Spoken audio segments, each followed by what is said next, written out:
Excuse me. Me and my good buddy Dusty actually recently watched on HBO Max The Matrix Resurrections. And we wanted to bring up some talking points about it because both of us kind of feel like the movie was just kind of eh. So, Dusty, you're my guest, so you take the lead. Um, not just man, it was bad. I gotta get that out there. It's bad. Is bad.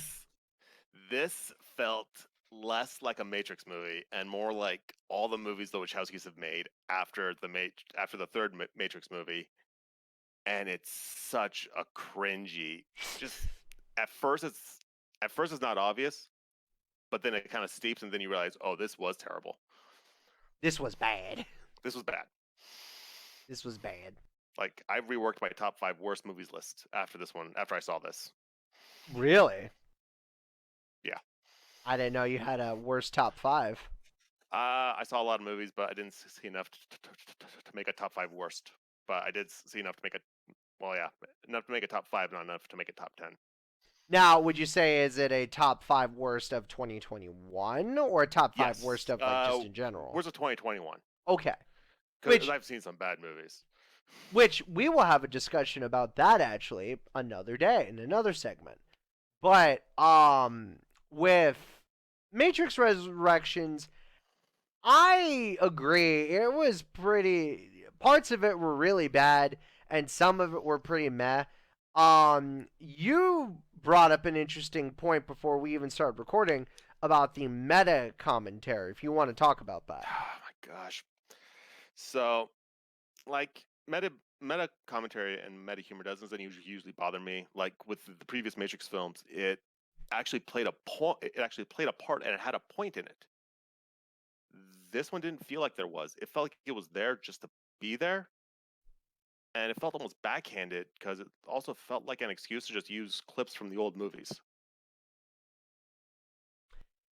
Yeah, so I didn't have a problem with reusing clips from the old movies in the movie because it added context at least to what was going on in the story and like actual flashbacks and stuff. What I have a problem with is the way the first kind of 20 minutes to half hour of the film kind of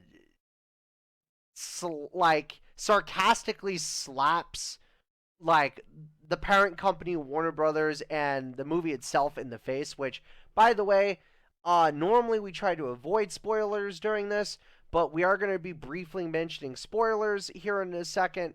So click away now if you don't want to hear spoilers. But other than that, we're going to give you a quick 10-second timer. So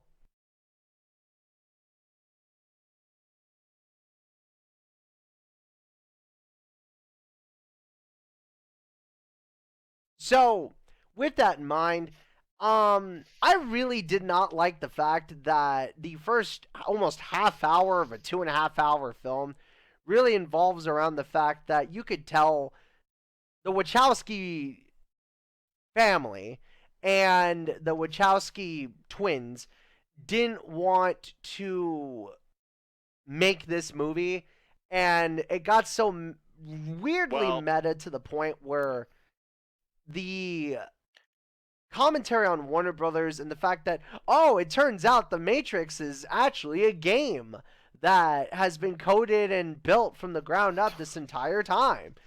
Like, so yeah. First of all, only one Wachowski directed this movie. The other their sibling wanted nothing to do with it. oh, so I thought both of them were involved. Nope. Lana's the only one Okay. that directed this. Yeah. Secondly, they claimed it was a video game that came out in 1999. Now, reference to the first film coming out that year. Okay, one, video games did not look that good in 1999. Well, they did not. No, it did not. It was not believable. It wasn't. And I think it hurt the film even more that only one Wachowski came back for it and not both of them, because Yeah. a lot of the symbolism that's in in those first 3 movies is not here. Well, and they not, used yeah. they were smart about that with the Matrix. The symbolism there was smart. Here, it was either not. It was either either non-existent, or it was so on the nose it was slapping you in the face with it. Well, and that was my problem is I normally enjoy meta commentary and meta humor and stuff like that. Hell, one of our mutual friends and content creators, RenjiMan717, even knows how much I like it, and he hates it more than a dumpster fire rolling down a hill. But like, if you're going to have symbolism and a meta commentary on the studio producing your film and not wanting to make this film to begin with, can you do it a little more subtly and not spend an entire half hour of the first part of the film and literally integrate it into your plot? Because here's the problem with this.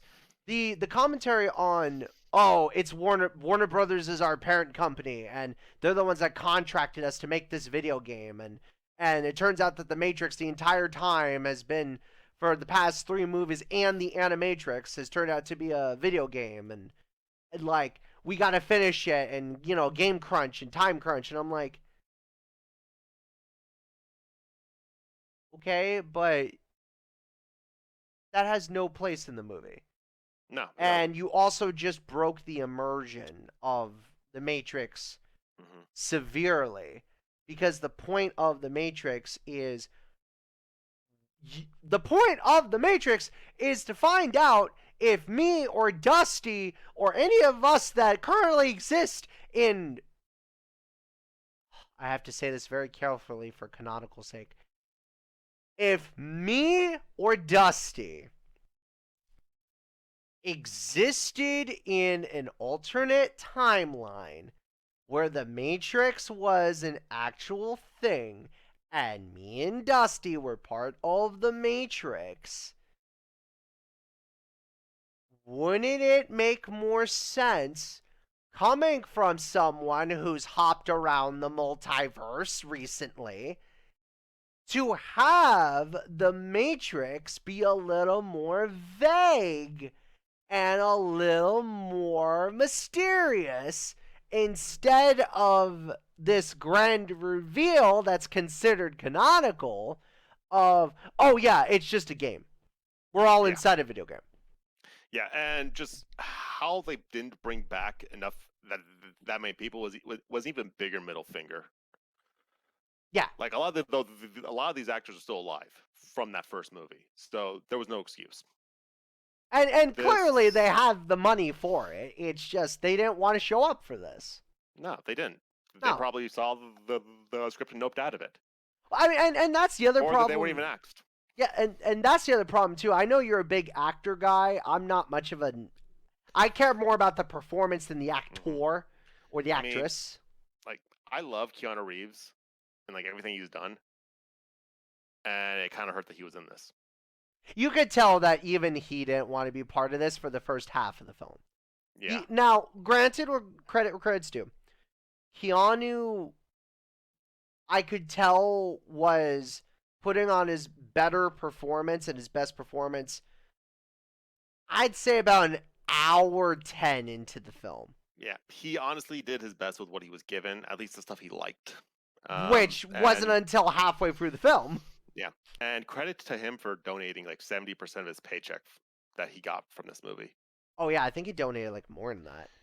I think record was, it came out today, he donated 70% to cancer research. Good for him. So, Keanu Reeves, still the best example of mankind. This movie, look, one of the worst examples of mankind this year. Well, this last year. And the other thing too that kind of bothered me, and I know as part of Simply Simplest, we try to keep things relatively short with these reviews, but this is the one exception because this really did bother the both of us a lot, and I want to vent it. I could get past the meta commentary about Warner Brothers. I can get past the fact that, you know, they talked about, oh, it turns out The Matrix for the past 4 films have been a video game. And I could even get past the fact that just some of the actors had no energy in this whatsoever. No, even the new actors didn't really have a lot of energy either. but the ending drops the ball That so ending was- hard. That ending was horrendous. Oh, Like- that was bad. Okay. And again, if you don't want spoilers, we're going to give you yet another 10-second cooldown. So,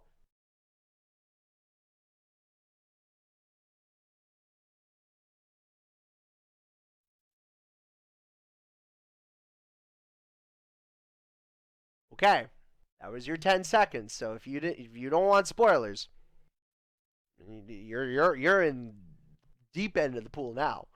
But like, I like Neil Patrick Harris. He is one of my favorite actors. He is a great man, and I will say this live right now on the internet. I've had the biggest man crush on him since I was like even younger, and I don't care that he's married. I love him. Okay, ugh, but He's a good actor. he is a good actor. But even him being the omnipotent villain, and the reason why he's the villain and the reason why he explains everything that he does in the film makes sense. I like him as a villain. I like the reason why he's a villain. I even like the reason why he did the things he did. But that really sarcastic, zero energy ending drops the ball so hard on his character, because he essentially just does oh yay, congratulations, you two are now a couple and you won. Now what the are you gonna do? And Yeah. the ending just basically says, oh well, we're gonna just fuck around and find out. And it actually made Neo being the one less important. Yes. That's what hurt the most. That was the biggest middle finger right there, because the films built it up with him being the one, such an important thing, so much so that the third film, he saved mankind just with his abilities in the Matrix alone. Then all of a sudden, it's two people that are important, and it goes to, and it's like, what was even the point of it built up to him being the one in the first place? Then By the way, share your cat. my cat, There you my go. old man. You beautiful old All man. right, But he's done. but like Even he's done. he's done like I this movie. look, meow meow, this movie sucks, meow meow. Pretty much. But like Pretty much, the ending was just such a ball dropper. It was, and this is gonna this since it did underperform in the box office, and rightfully so. This is the end. Also, you know, it's a bad sign when they were offering buy one get one free tickets to this film constantly at places. Oh my. Which normally is not a bad thing, but like you could tell they offered that promo of Adam tickets in a bunch of places early. They were really trying to push this one, and even the trailers weren't that interesting. Well, and like I originally was gonna go see this in theaters. Hell, I have an official hashtag movie time with Crash, but I didn't even like wind up seeing it in theaters like you and I did. We just wound up watching on watched it HBO Max. HBO Max and saved like $40. So Yeah, I saved like 12. I saved like 12 to $15 just by staying home, not going and. well with me and my wife, you know, the tickets, the food. I see, that makes sense. For me, I saved about maybe 15, 20 because it would have been, I think, like 8 for the movie ticket, 6 for food, and maybe 5 for like the Uber. Honestly, I'm not sure if I would have even been. If I saw this in theaters, I would have walked to the bar that's in my theater and got in a drink right after. Oh, you know who has a good bar? A lot of places. Yes, but you know what has a good movie But that's bar? not a point. Yeah, that's true. We're getting to the off point here. That's We'll true. talk about that later. Yes. So, Um, what are your extra thoughts on the film? Because you have some more thoughts on it. so final verdict. Letter grade D minus. Oof. Simple scale, pass. Oof. Pass on it. If you were to give it like a 5-star review, what would it be? A star and a half. Ooh. And then if you were to give it a 1 out of 10, how would you? A 3. Oof. Okay. I Like I've seen worse this year, but it's still like a major hit for 2021. It was not good. yeah. I would say, and here's my thing. There were things I liked about this film. I liked the action scenes. I liked the set pieces and CGI. And when it wasn't doing meta commentary, I liked the attempt at a little more world building with this universe that was actually needed. That's honestly what stops it from being a 1 or 2 for me out of 10. Yeah. But like there's so much that's just kind of so distracting with this film that I can't even be like nice about it.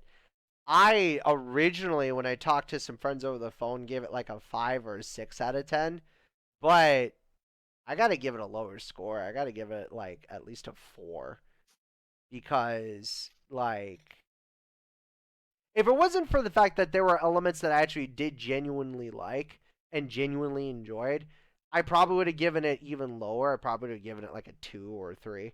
But because there were parts involving Neil Patrick Harris's character as the villain, the world building, the CGI, the action scenes, the fact that at least Keanu Reeves did put more energy in. It just happens more in the back half of the movie, unfortunately.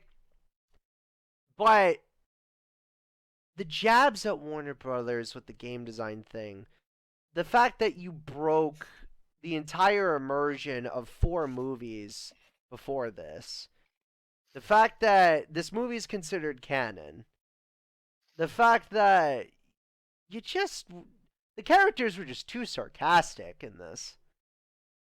And I got bored. I literally turned off the movie an hour 10 in, went to go do other stuff, and then came back later that night to watch the rest of it.